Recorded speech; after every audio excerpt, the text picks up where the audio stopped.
નમસ્કાર મિત્રો, વિડીયોમાં તમારું સ્વાગત છે। મિત્રો, ગુજરાતના હવામાન અંગે જાણીતા આગાહીકાર પરેશ ગોસ્વામીએ ગુજરાતીઓને ચેતવ્યા છે। નેતૃત્વના ચોમાસા અંગે હવામાન નિષ્ણાત પરેશ ગોસ્વામીએ નેતૃત્વ ચોમાસું ગુજરાતમાં ક્યારે આવશે અને અરબ સાગરની હલનચલનની ગુજરાતના હવામાન પર શું અસર થશે તે અંગે એક આગાહી કરી છે। 9 થી 13 જૂન સુધી મહારાષ્ટ્રમાં ભારે વરસાદની આગાહી કરાઈ છે અને 14 જૂને ચોમાસું ગુજરાતમાં પ્રવેશ કરી શકે છે।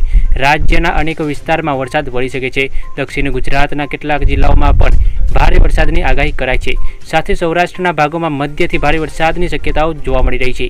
મિત્રો, નેતૃત્વ ચોમાસું સમય કરતાં 2 દિવસથી 3 દિવસ વહેલું આવી શકે છે, ત્યારે ચોમાસું મહારાષ્ટ્રના અનેક વિસ્તારને કવર કરી ચૂક્યું છે। હવે તે મુંબઈ તરફ આગળ વધી રહ્યું છે, ત્યારે ચોમાસાને લઈ આગળ વધવા માટે તમામ પરિબળો સાનુકૂળ છે। મુંબઈમાં ચોમાસું પહોંચ્યા પછી 2 દિવસમાં જ ગુજરાતમાં ચોમાસું આવી શકે છે। મિત્રો, આવી જ હવામાનને લગતી ખબર જાણવા આપણી ચેનલને સબસ્ક્રાઇબ કરો અને વિડીયોને એક લાઇક કરો। ધન્યવાદ।